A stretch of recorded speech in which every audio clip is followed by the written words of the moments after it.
The Local Show, sponsored by Victory in Motion, home of knee repair, not knee replacement, on News Radio 570 WSYR, on 106.9 FM, and live everywhere on the iHeartRadio app. The Local Show features in-depth conversation with business owners, employees, and influential business leaders throughout Central New York, exploring their successes, challenges, and reasons for doing business right here in our growing community. The Local Show is produced locally by Zoe Advertising. Now your hosts, Tom and Steve.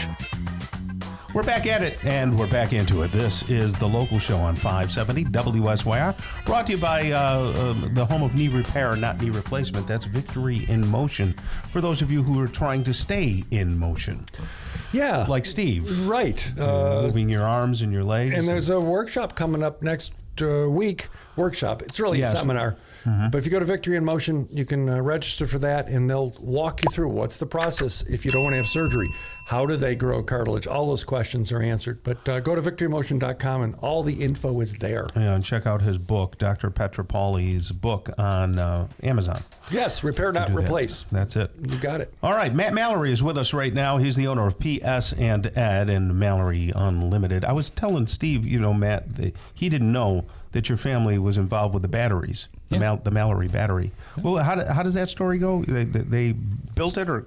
So Reuben Mallory had ended up partnering up with somebody else, and they came up with it. They designed it. And my great-grandmother, I didn't know. My great-grandmother told me, I'm like, really? I was like, okay. And then she showed me a Duracell battery where the copper top's got Mallory on it. Right, and right. And back then in like the 80s, you don't have Google. Right. You just got your great-grandmother telling you. Oh, wait a minute. So, wait. Well, Mallory batteries were like before Duracell, before all that stuff. So that's a brand. Yeah, it was a brand. It's not like a product, it's a brand. Well, let's put it this way. When I was a kid, when I was in elementary school back in the 70s, and I was building electronics project, I had several Mallory batteries with their spring-loaded tops, right? Yeah. They were capacitors and all that. Yeah. So. Right, so you live large off of all that now? No royalties. I wish. You knew I was going to go there. I always get that. How much inheritance? None. So tell people, what is it that you do if they don't hear you on, Dave Allen's show usually? Sure. Yeah, we do a ton of different things. Thanks for having me, guys. It's always fun to come in and chat with you guys. So Mallory Unlimited LLC, we've got a bunch of DBAs underneath that. PS&Ed is our biggest business, public safety and education, doing firearms training, gun sales, Type 7 Class 2 FFL, so we deal in full auto suppressors, stuff like that. Do gun transfers, classes, the 18-hour class for people to get their pistol license, security guard, law enforcement classes, over almost 100 classes all over the country, instructor level classes. So if it has to do with that category of stuff, you can help them? Absolutely. Okay. What about if they want to buy weapons? Are you a dealer too? I am. Yep. New York State and federal FFL Type 7. So I build guns. What's an build your own federal firearms license. So it's any place that buys or sells guns legally has to have an FFL license from the federal government. I get you. Is that easy to get? It's actually not as hard as people think. Really? But there's a lot of documentation. You got to do a lot of research, and they don't really walk in and say, all right, this is what you got to do. They just go, yeah, you're good. And you're like, what's next? They're like, figure it out. Yeah. So if you screw it up, you're going to jail. So this weekend you're going to be hanging around the fairgrounds, right? Yeah. Tell me what's going on there. So the New York State Sportsman's Expo is at the New York State Fairgrounds. We'll have a booth there. We're also showcasing our Mallory. One of our other businesses, Mallory Market. So we have a bunch of our Honey Hill lip balm. Let's do that. Honey Hill lip balm. So honey and that's from your bees. That's from our bees. On your land. Yep, our bees. And then we just have goats. We just added goats to the farm, so we'll be doing all goat milk and everything. And I love the goat milk. Using the milk in all of our products too. So goat cheese. Yeah. I'll have to get my goat cheese from you. Yeah, and we just added maple syrups. We're going to be tapping trees here coming up in the next few weeks. We know a little about that. We're doing stuff for New York State maple syrup. Yep. So whatever you need, we got people for that. Nice. So no buckets. You got to use the pipe. Don't be putting buckets absolutely. up. Okay, because that's the wrong way to do it. So are you involved with organizations like do people who are security officers come to you, or in police forces, smaller police forces, do they come to you for training? Yeah, I do law enforcement training around the state, mostly here in Central New York, but I do the in-service training. I do retired law enforcement, LEOSA, Law Enforcement Officer Safety Act, HR 218, some people call it. What is that? It's the bill that turned into LEOSA that people that were retired law enforcement can carry around the country as if they're still on the job. They just... So anywhere? Almost anywhere. Yeah, walking in New York City and carry? Yeah. Really? Mm-hmm. But that's a special breed of folks. Yeah. You're proven, you're there. Yeah. Okay. And how did that happen? Because it seems like a lot of people would be against that. That was voted in way back during Bush.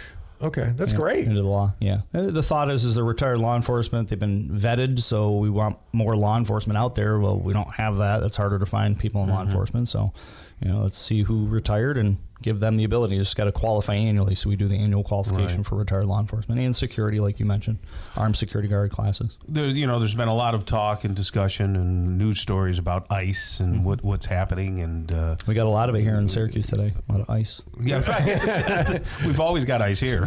Sure. Yeah, the left wants to change the name and put an N in front of it, make it called nice. I don't think that really is going to work. I think it just doesn't work. Oh, it's just nutty, man. I'll tell you what. But, people get concerned that the guns are the problem. The guns are, having that shooting at the church. What was that? It's a tool. What do you say to all that? People need to put emotions aside, look at it logically. It's a tool used just like a fire extinguisher. You got a fire extinguisher at home to put out a fire. You're not expected to be the fire department. In some sense, I like to say as a part-time law enforcement officer, I'm the cleanup crew. We're the cleanup crew. We show up usually after stuff happens. Yeah. So you need to be your own family's first responder. You know how to do first aid and medical classes, which we teach.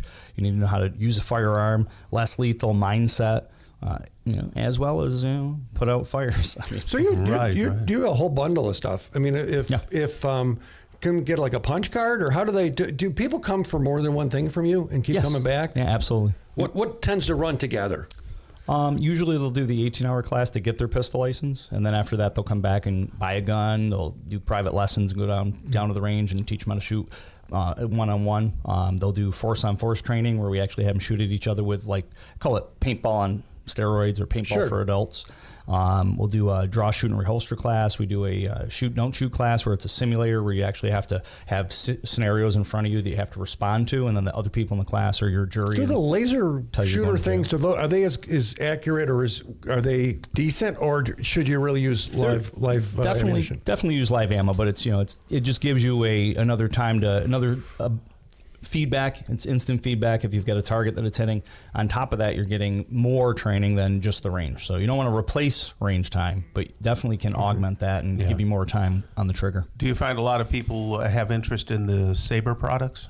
Yeah, absolutely. Yeah, I'm one of their senior master instructors. I redeveloped their whole civilian program. I'm actually going to be going out to their headquarters in Chicago. Explain what that is in case someone doesn't know. So I train the trainer. So I basically certify instructors who can certify other instructors who can certify students. So I'm train the trainer. The Sabre is a less lethal option to protect yourself. And I believe that more than the gun in some sense. Yeah, and I get stories on that, is why I've over the past 15 years I've really position myself to be able to teach people how to not be in the situation, use their mind, right, and then also if need be, less lethal products is probably more likely than lethal. So Matt Mallory, owner of PS and Ed and Mallory Unlimited, MalloryUnlimited.com is the website.